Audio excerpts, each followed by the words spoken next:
Samsung seri A setiap tahun tuh selalu menarik perhatian. Bahkan seri A50 dan A51 sempat menjadi ponsel terlaku pada tahun 2019 dan tahun 2020.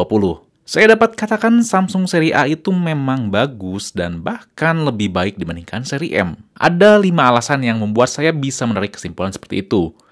Tapi bukan berarti Samsung Galaxy seri M itu burik atau jelek, ya. Di sini langsung aja kita bahas. Alasan pertama kenapa seri A lebih bagus dari seri M adalah masalah desain. Dulu tuh Samsung sempat ya menghadirkan varian mini di seri flagshipnya, yaitu di seri S sampai S5. Tapi mereka menghilangkan seri mini dan menggantinya dengan seri A ini. Makanya seri A itu didesain dibuat secakep mungkin di antara seri mid-range Samsung lainnya, terutama seri M. Desainnya lebih ramping. Teknologi terbaru itu selalu diduluanin seri A dibandingkan seri M. Contohnya sensor sidik jari yang ada di layar. Kalau seri M desainnya tuh bulky ya atau gemuk, nggak secakep seri A. Sensor sidik jari sampai seri M51 tuh belum ada di layar. Pokoknya seri A kalau dari segi desain, selain enak dilihat, teknologi baru lebih diduluankan. Juga paling penting, seri A itu lebih terlihat gas. Walaupun tetap sih saya kangen zaman desain Samsung seri A 2016 ke 2017 ya. Kedua itu fiturnya lebih lengkap. Fitur software di Samsung itu lebih lengkap dibandingkan seri M. Kalaupun sekarang di seri M itu dan kedepannya fiturnya tuh lengkap, pasti fitur yang terbenamkan itu udah lebih ada di seri A. Baik dari segi fitur hardware seperti NFC, sampai fitur software yang ada di dalam One UI-nya. Fiturnya mencangkup semuanya ya, mulai dari fitur sehari-hari sampai ke kamera. Yap, langsung kita nyambung ke kameranya.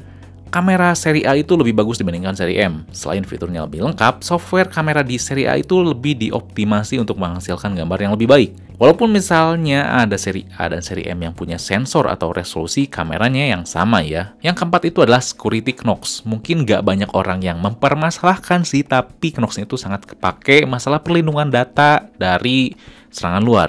Fitur Knox ini tuh suatu keamanan yang sangat berguna di Samsung ya. Contohnya tuh Samsung Pay, Secure Folder, dan fitur keamanan lainnya. Di Samsung itu butuh Knox. Jadi Samsung yang nggak punya Knox, kayak seri M, itu keamanannya kurang. Memang di seri M51 sekarang ada Knox-nya ya, tapi fitur yang disandingkan sama Knox di seri M51 itu nggak selengkap di seri A. Kalian bisa nonton review ponselnya ya buat lebih lengkap. Terakhir adalah masalah update OS. Update Android di seri A itu lebih cepat dan lebih diduluankan dibandingkan seri M. Jadi kalau ada bugs bisa lebih cepat teratasi dengan update software. Kabar terbaru juga mengungkapkan bahwa Samsung mau bawa update major 3 kali ke seri mid-end-nya, lebih tepatnya ke seri A.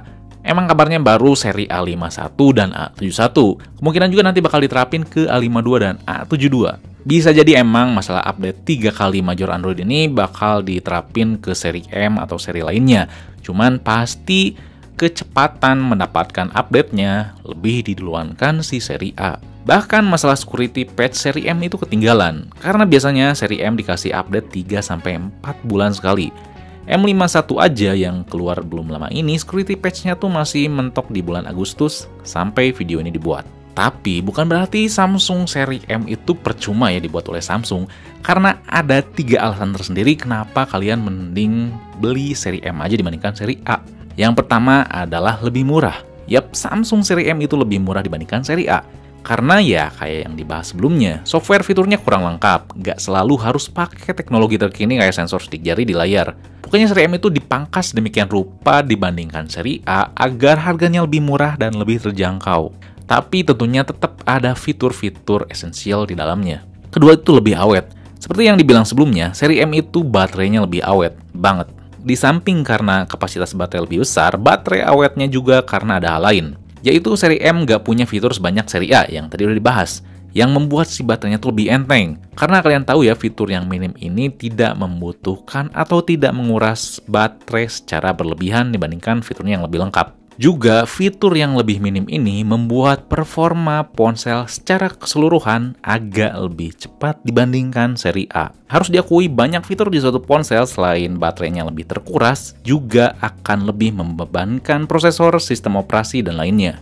Jadi seri M kalau dibandingkan dengan seri A yang punya spek kurang lebih sama, itu bakal agak lebih cepat. Kalau butuh bukti secara data, kalian bisa lirik Antutu di antara Samsung seri A dan seri M yang punya speknya sama. Walaupun tetap ya, jangan pernah jadiin Antutu patokan tunggal dan utamanya ya.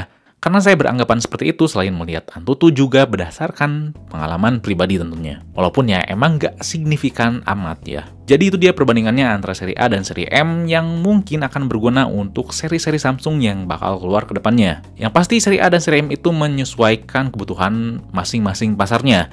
Kalau misalkan saya tetap sih lebih sreg ke seri A ya. Kalau misalkan kalian lebih sreg kemana, kalian bisa tulis komen di bawah ya. Dan juga jangan lupa buat like, share, dan nyalain lonceng notifikasinya biar gak ketinggalan video berikutnya, oke? Di sini Fadil, peace out.